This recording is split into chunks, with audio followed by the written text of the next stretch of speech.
yang baru ini baru dikirim. Dia baru dikirim gitu. Jangan tanggung, pelan-pelan gini. Apalagi mau bawa-bawa nama hikmah, memalukan itu, mau ngapain gitu ya. Jangan tanggung. Kalau mau nama hikmah jangan tanggung, mau ngapain. Saya belum pernah praktik seperti ini, belum. Cuman biar sadar aja gitu, mau ngapain ya. Rapat ya, jangan tanggung.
A'udzubillahi minasyaitonirrajim. Bismillahirrahmanirrahim. Assalamualaikum warahmatullahi wabarakatuh.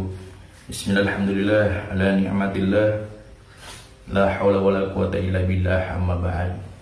Sedulurku dimanapun kalian berada, semoga kalian semuanya sehat selalu, sehat pikirannya, sehat hatinya, dan selalu memiliki niat-niat yang baik untuk kedepannya. Tak lupa semoga para sedulur semua selalu disehatkan lahir batinnya, dipermudah segala hajat baiknya, dan semoga dimudahkan dalam segala urusannya pula ya. Amin ya rabbal alamin. Tak lupa salawat serta salam semoga tetap tercurah limpahkan kepada junjungan kita Habibana wa Nabiyana Muhammad sallallahu alaihi wasallam, dan semoga kita semuanya mendapatkan syafaatnya. Amin ya rabbal alamin. Sedulurku semuanya dimanapun kalian berada, di sini saya akan buat video part 1 mengenai ilmu yang dikatakan untuk kekebalan gitu. Sedikit mengupas, sedikit meluruskan, insya Allah ini bisa bermanfaat buat sedulur ahad dalam belajar, tentunya dalam terjun ke dunia hikmah. Saya mengalami dan saya sering bertanya kepada sedulur-sedulur yang lain ya, dari sejak dulu gitu, dan akhirnya saya bertanya kepada guru-guru dimanapun berada ya, mengenai ilmu hikmah. Kenapa saya berbicara dan ingin mempraktekannya? Belum pernah sebelumnya saya praktekin ilmu ini, praktekin ilmu itu, apalagi ilmu kekebalan, ilmu ini, ilmu itu. Enggak, saya lebih ke edukasi lah gitu. Cuman karena ada oknum tertentu ya, enggak jauh-jauh lah, biarin yang jauh, biarin, pokoknya yang merasa aja lah menyalahartikan dalam ilmu hikmah, apalagi sampai sempat-sempatnya nyari pusaka gitu. Nyari pusaka ke tempat-tempat yang dikatakan banyak pusakanya, ke kuburan-kuburan karomah mencari pusaka. Pernah saya bahas juga mengenai jaroh, jangan nyari pusaka, nggak ada faedahnya, malah merusak akidah tauhid kita semua. Kalau dalam ilmu hikmah sendiri itu real murni doa ya, fadilah doa, fadilah ijazah amalan yang kita dawamkan turun insyaallah, rahasia batin dibuka oleh Allah, keberkahan untuk kita semua. Guru saya selalu menyarankan, selalu menekankan 3 perkara.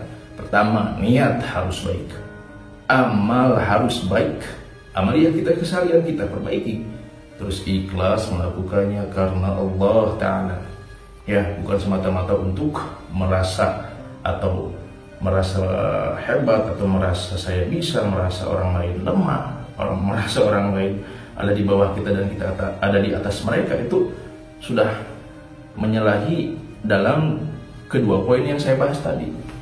Nah, di 2 poin itu amaliyah keseharian kita harus diperbaiki, jangan sampai kita merusak pikiran kita, merusak hati kita. Saya selalu menekankan yang namanya buat kebaikan itu nggak akan ada ruginya gitu, karena ini ada oknum yang merusak citra hikmah sendiri, yang menyalahartikan dan membawa nama-nama hikmah, ilmu hikmah, al-hikmah, apapun itu yang dia ceritakan, yang dia katakan, tapi praktek pengamalannya jauh dari kata hikmah.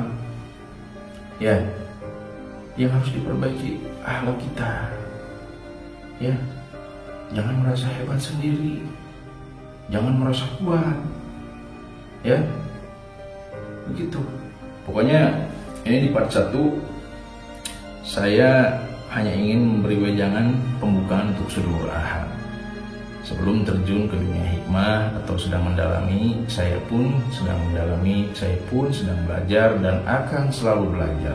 Dan jangan sampai patokannya ilmu hikmah itu untuk kekebalan, untuk ini, untuk itu, untuk segala macam, nggak ada. Apalagi kodam, apalagi sambatan, nggak ada. Malah saya tanya ke guru-guru besar juga, sambatan hari jin dalam badan itu sampai ngaco itu, ngaco, merusak itu. Setan ditanya-tanya, setan tukang bohong, kan percaya, kan gitu. Kata guru saya hanya menyampaikan lagi dan saya pun percaya itu. Dan setelah ditafakuri, setelah dikaji pun memang nyata adanya, nggak ada gitu. Setelah dikaji dalam hukum Islam, hukum syariat pun nggak ada gitu, narik-narik jin, ngapain? Nyambat-nyambat ngapain?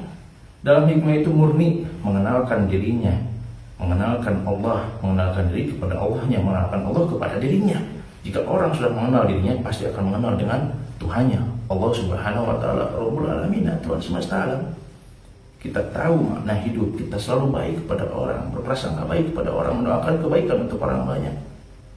Dengan sesuatu amaliyah yang baik, dengan diiringi ikhlas, diniatkan dengan niat yang baik. Seperti itu. Kang, kok bisa kebal di dunia hikmah? Memang ada. Untuk tahan pukul, untuk jaga diri, untuk kekebalan itu. Cuman itu bukan patokan, bukan ukuran. Ibarat kata kita diberi ijazah amalan sama guru, suruh ditanam, suruh dipupuk, suruh dijaga, suruh disiram sampai berbuah besar. Buahnya banyak, bermanfaat untuk orang banyak juga. Itu hanya sekilas lah, ya. Intinya dalam hal kebaikan jangan neko-neko, jangan ngaco-ngaco, apalagi takabur, mengada-ngada. Ya, merusak kemurnian hikmah itu sendiri, nyari-nyari pusaka, tarik-tarik pusaka, ngapain? Udah doa, kekuatan umat muslim, kalangan kaum mukmin itu doa. Ya, padilah keberkahan dari setiap amalan ijazah yang kita dawamkan, doa. Mau perantara air, mau lewat pengisian, yang penting doa sama Allah. Jangan lewat perantara yang lain, udah ngaco itu, berbelok, bercabang nantinya. Itu ya, harus dihati-hatikan. Jadi kadangkala ini sebelumnya mohon maaf, ini saya dapat kiriman lubang dari seluruh ahad, alhamdulillah barokah. Nanti juga di part 2 saya akan coba sekali-kali lah yang real, pakai bogem, pakai palu yang besar ya. Terus praktekinya juga jangan tanggung, ngeset pelan-pelan gitu, itu kan.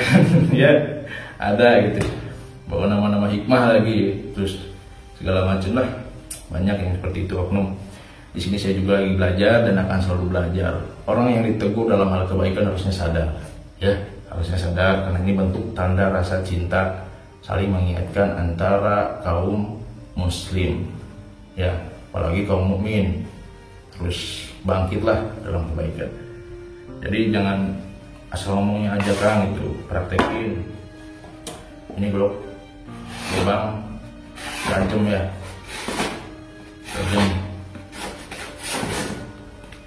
tajam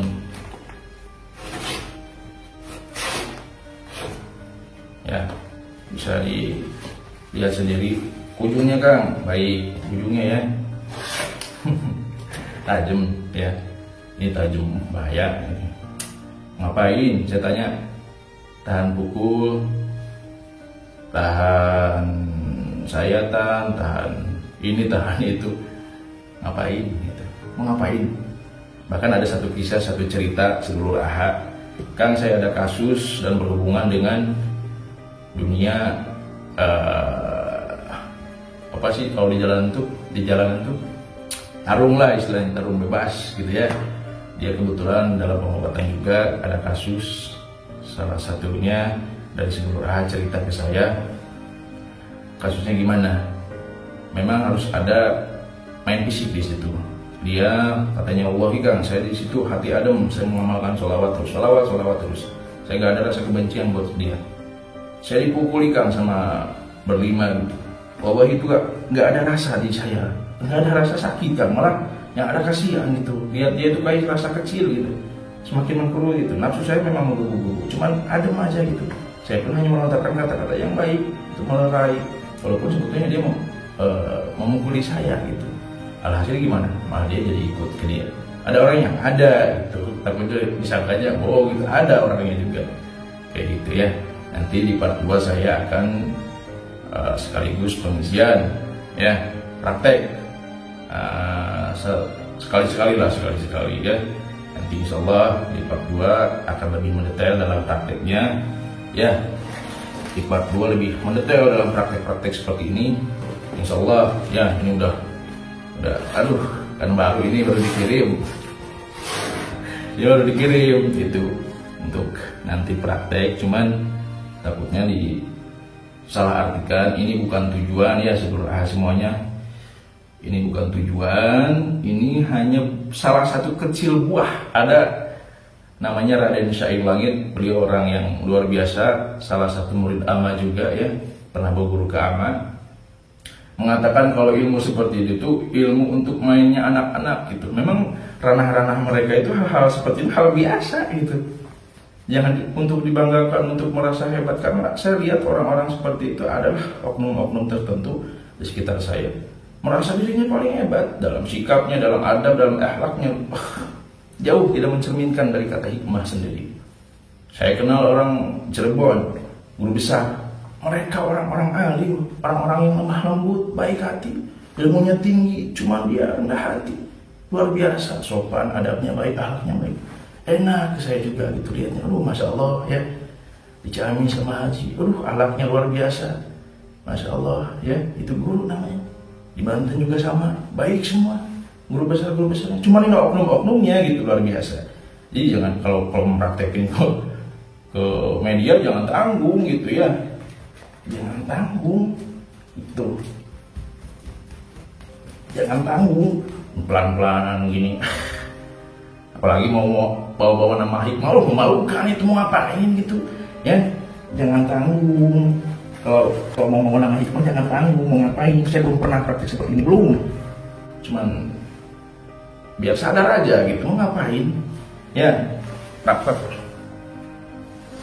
Rapat ya, jangan tanggung. Ini orang baru dikirim.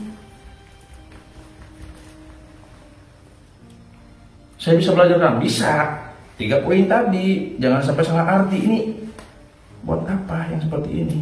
Gak ada faedahnya. Ini hanya seni. Bukan ini tujuan belajar hikmah, bukan. Ya, harus tekankan. Kalau perantau contohnya, atau kerja di bidang keamanan, orang yang merantau atau memang orang yang membutuhkan sesuatu untuk penjagaan dan ingin diisi batinnya, ya 3 perkara, 3 poin. Niatnya wajib, niat dengan baik, melakukan amaliyah yang baik ya, dan ikhlas melakukannya karena Allah Ta'ala. Jangan bercabang, jangan belak belok, lurus aja, jangan dicampur-campur. Saya selalu tekankan juga, makan kolak pakai nasi nyamuk enggak, ngambang itu rasanya, nggak enak ya.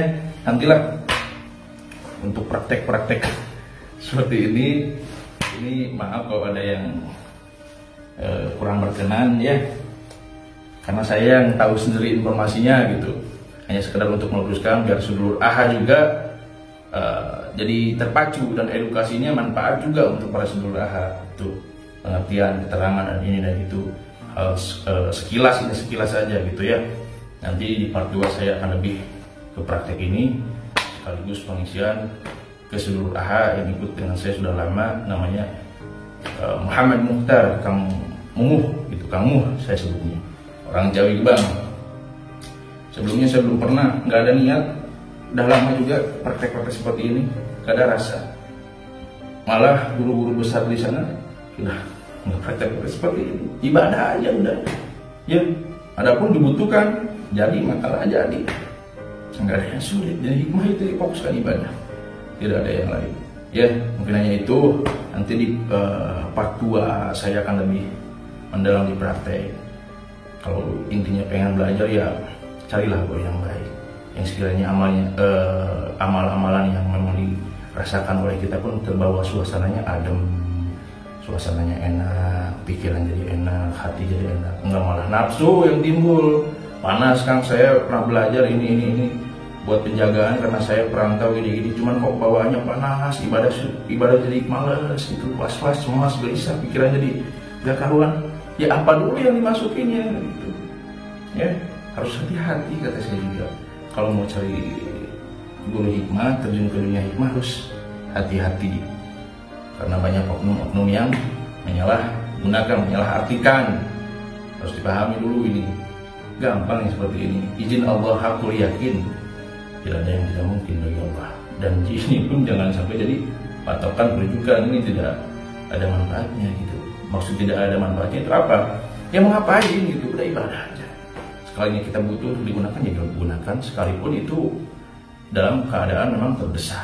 Nyawa kita terancam, keluarga kita, agama kita.